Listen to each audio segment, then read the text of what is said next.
Welcome to part 3 of the automatic Holy Grail time-lapse shoot that I did at Tower Bridge from full nighttime through sunrise into daytime, and this part is the edit. So you will learn how to process this sequence in LRTimelapse so that you can render this in After Effects and create a video. If you haven't watched part 1 or 2, let me just give you a brief description what they were. Part 1 was all about how I discovered the automatic mode in program priority, and I did the checks and tests if it would work on my camera, being the Nikon Z6, but it sort of gives you an understanding what you would need to do and how you would check that the order of shutter, aperture, ISO moves in the right direction, or your camera to create an automatic program priority time-lapse on your camera from day to night or night to day. So that's part 1. If you want to watch it, links is in the description.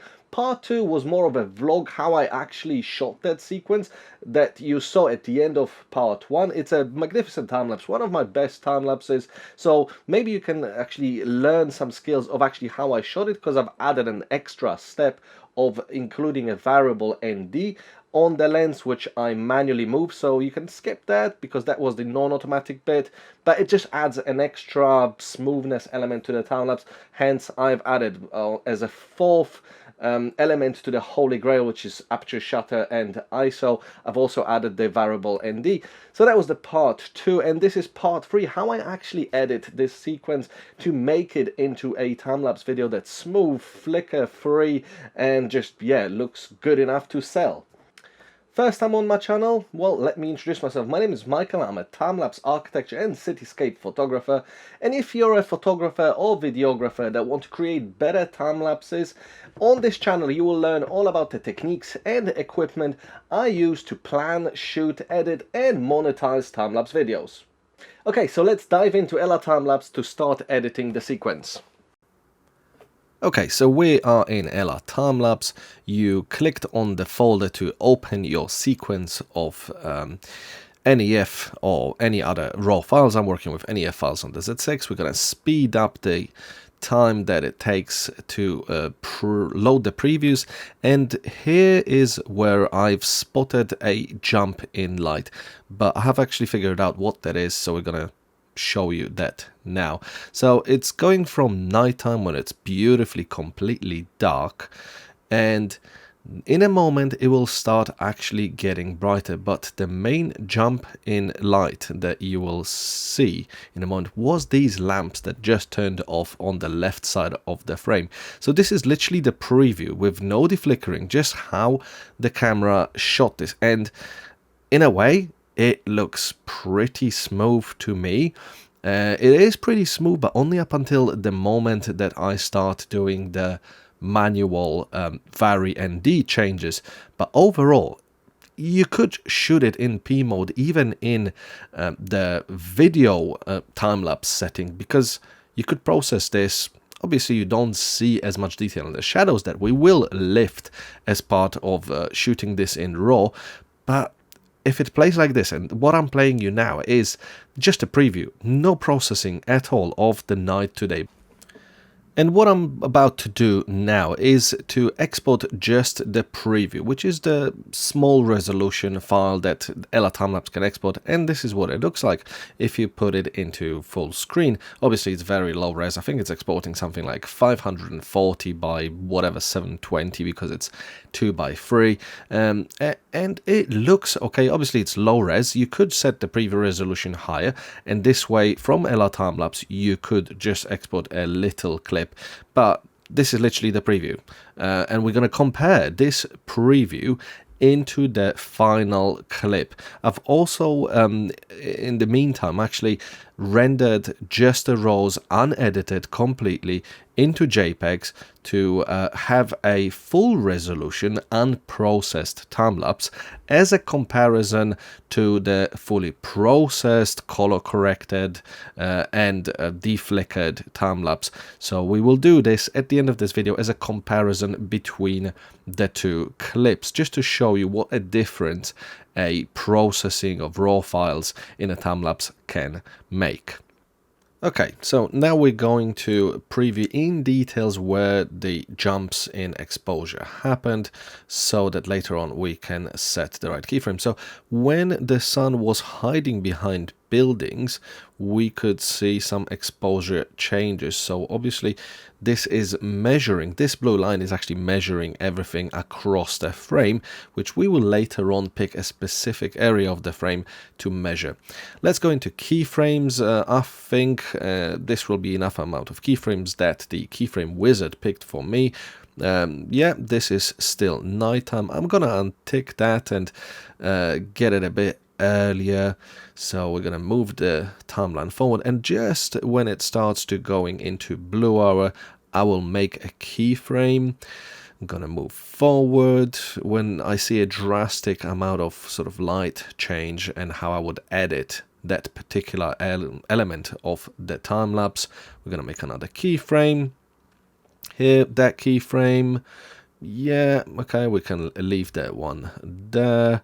It's probably a bit too short of a distance. There should be a distance of at least 100. This time lapse is obviously 1500 images, probably a little bit of an overkill, but I wanted a long, smooth transition and have it to play for a long time, because sometimes long time lapses actually sell well as well.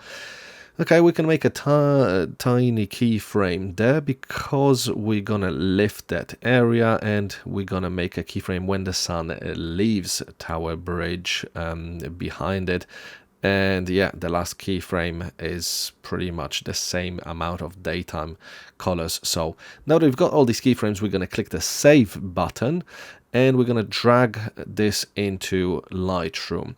So you basically highlight that and you drag this into Lightroom, and in Lightroom you click the add button and you click import. So it doesn't copy your files, it just reads the files from the destination.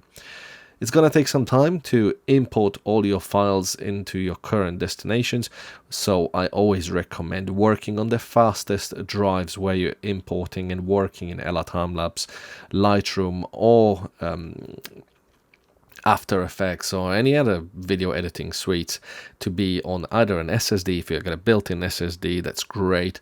If you don't, work off one of the SSDs that you can connect to the camera.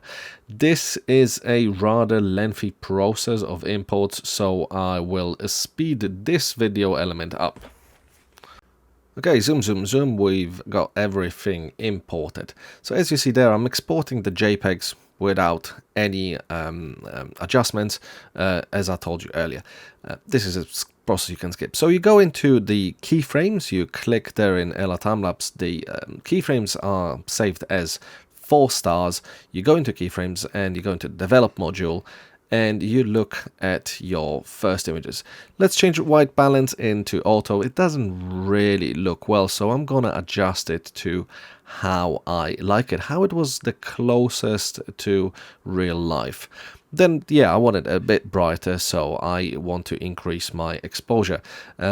Dropping your highlights and shadows, increasing. So dropping your highlights and increasing shadows, you should not, or any time ever, go beyond either -50 on highlights or +50 on shadows, because that is probably subject for another video. Again, LRTimelapse processes changes not perfectly. So if you go into the extremes, or you touch settings that you shouldn't have, then your photos will be exported slightly differently and will cause unnecessarily flicker.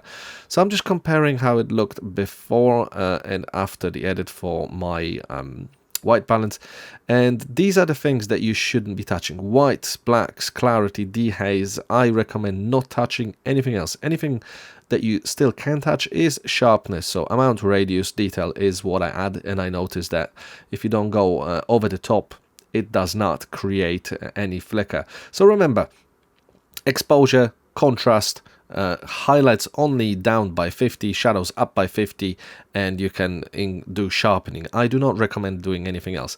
So you highlight the next keyframe by first having clicked on the first keyframe, and then shift clicking on the next keyframe. Then you go to the top and you got the LRTimelapse module, and you do copy sync keyframes. You do the same to the third keyframe, and now I'm seeing that the third keyframe, this is the keyframe that the light started increasing.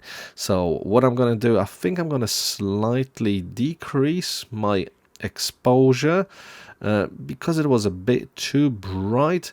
My highlights aren't clipping just yet, that I see on the histogram. I'm gonna add a bit of contrast to it. It looks pretty cool as a photo on its own. So yeah, I'm happy with that.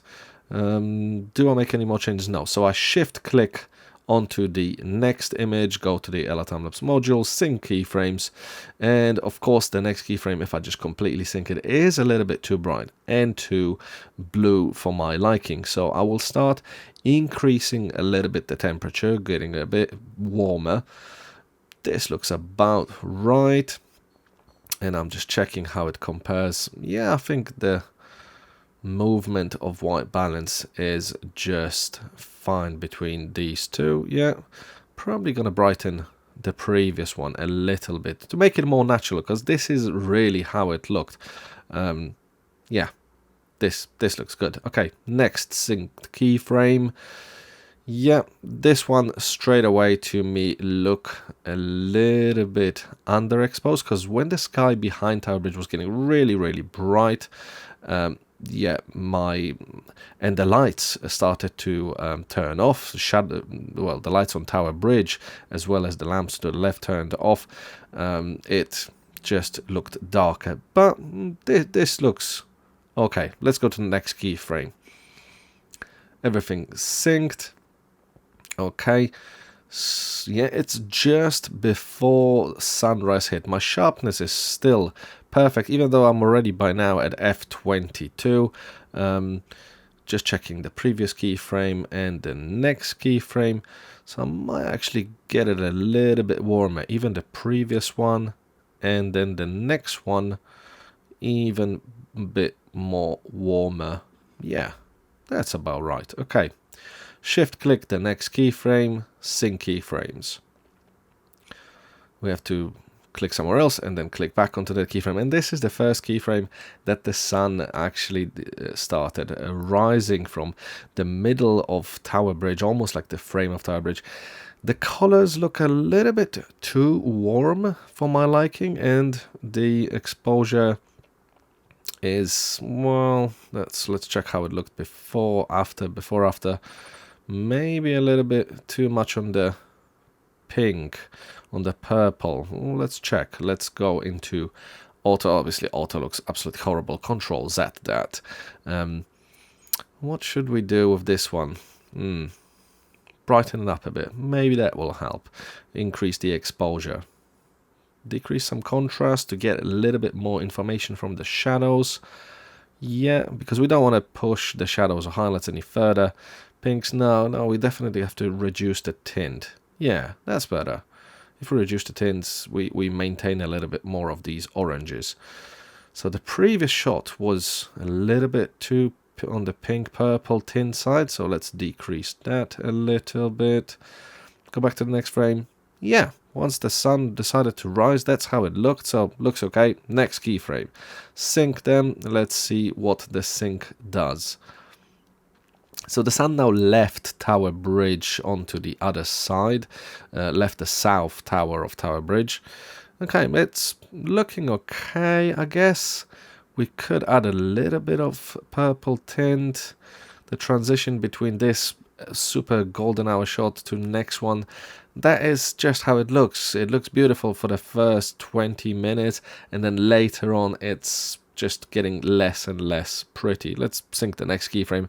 Obviously this is no longer as pretty as a beautiful golden hour, but I wanted to keep the time-lapse going until the sun actually leaves the frame. It's a bit too overexposed, but I was exposing to the right so that my shutter could be as long as possible while I still don't clip the highlights as much. But I'm here saying that I clipped a little bit of them, which is unavoidable. It is the sun in the top right corner and the reflection of the sun in the water.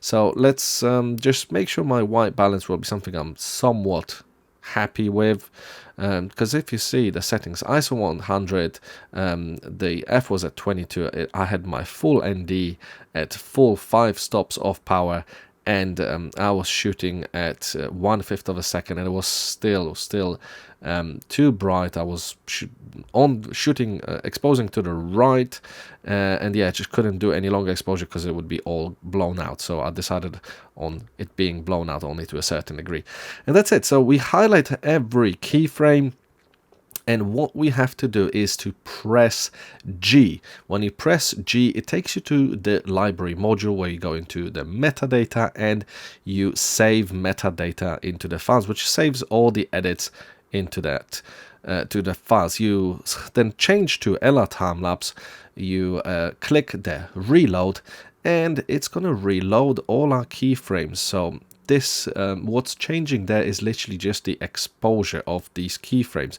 It shows you how we change, and we have increased the exposure on majority of the keyframes. This is loading the keyframes now, and we will see that we kind of change them all about a stop or so more, but everything will be due to be deflickered later, so that's some further steps ahead.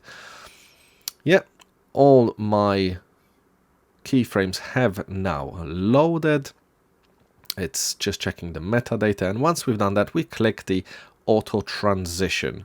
That's the next step. It calculates the transitions basically between these keyframes, so that it will be a smooth transition even if we made any changes. Okay, they don't look great, but there was a lot of happening in between the keyframes. Sun was rising, the sky was changing, the sun was going behind Tower Bridge, and so on. We click the next button, which is the visual previews.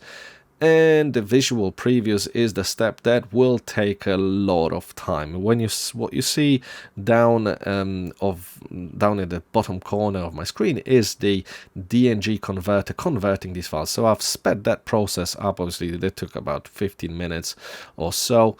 Now all my visual previews have loaded, and as you see, it's looking a bit better, but there's still a lot of changes that we have to do. So we choose that little window there as another area that LRTimelapse should understand how the light's changing there, because there was no clouds there, the sun wasn't going behind Tower Bridge, so this is the area that should be the best area to understand and analyze a smooth transition of light.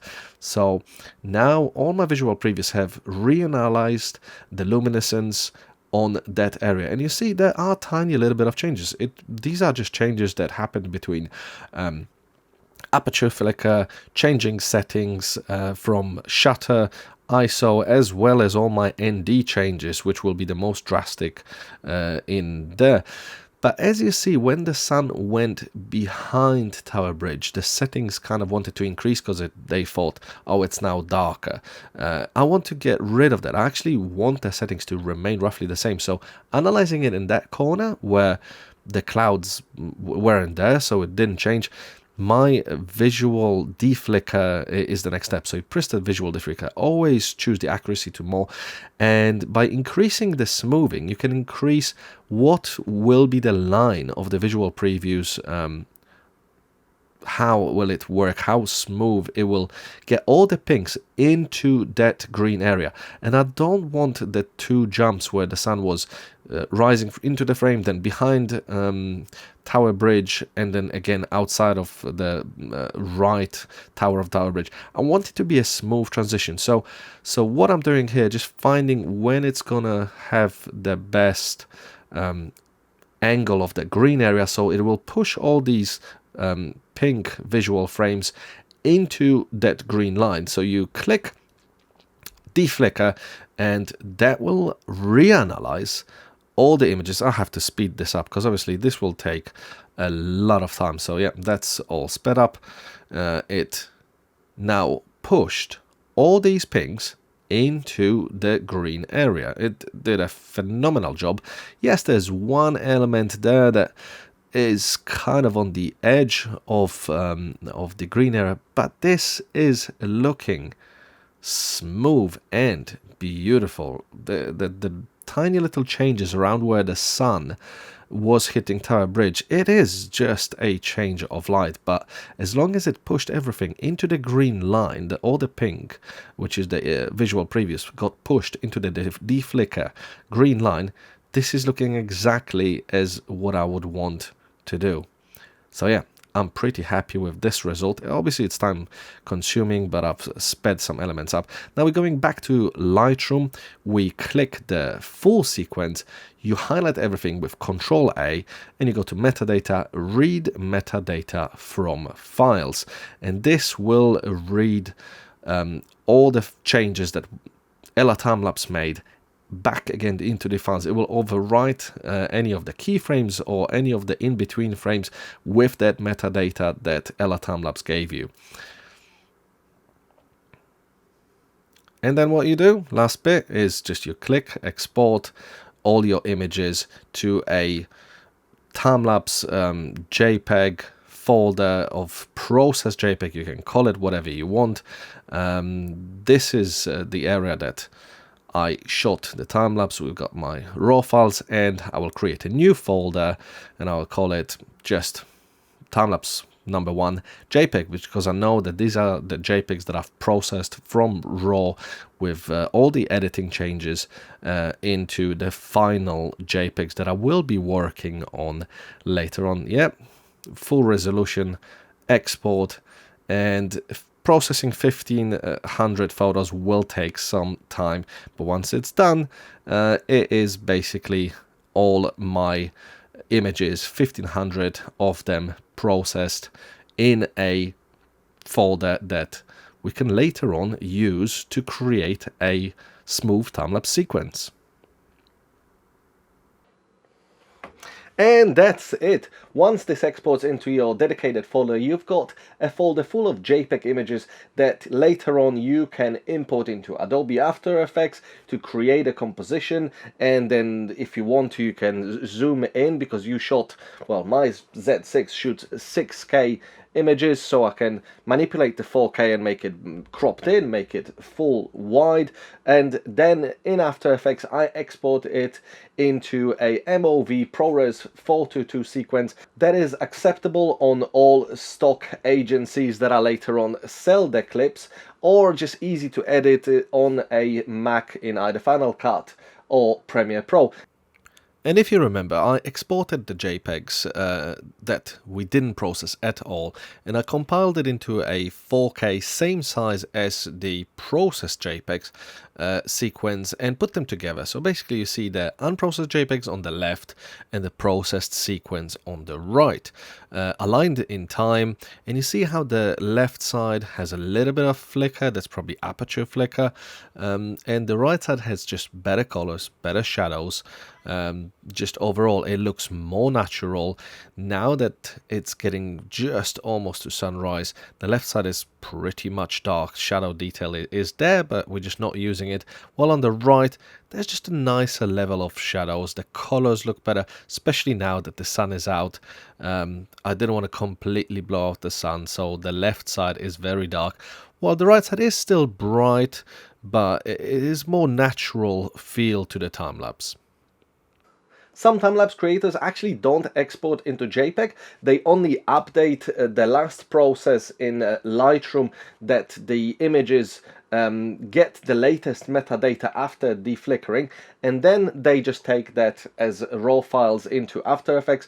But I do believe that processing raw images in After Effects actually takes more time than exporting raw images into JPEGs that still will be high quality, and then importing it as a JPEG sequence and manipulating it in After Effects and making all the zoom transitions, smooth pans from left to right, and exporting that. Even that will be much faster in After Effects. And if you're trying to create more than one sequence and adding to render queue in After Effects more than one sequence, JPEGs will process again much faster than raw files. And processing raw files into JPEGs isn't really a problem nowadays because it's pretty much lossless. So then you're just working on smaller files, easier to process by After Effects, Premiere, or Final Cut, because you can really import an image sequence to all these softwares. I prefer to use Adobe After Effects because I can manipulate and do a little bit of zoom in, and you can add these smooth handlebars. And actually that sounds like a good idea for another video, how I process my JPEG image sequences in After Effects to do the smooth transitions in, out, pans left or right, or even boomerangs. Boomerangs is a cool idea for another video. So yeah, that's definitely gonna be coming. I think that's it from me, guys. Thanks a lot for watching. If you enjoyed this video and it brought you value, please hit that subscribe button, like the video, and ask me questions if you have any questions about this process or any other similar time-lapse related process in the comments. Thank you again for watching, guys, and see you in the next video.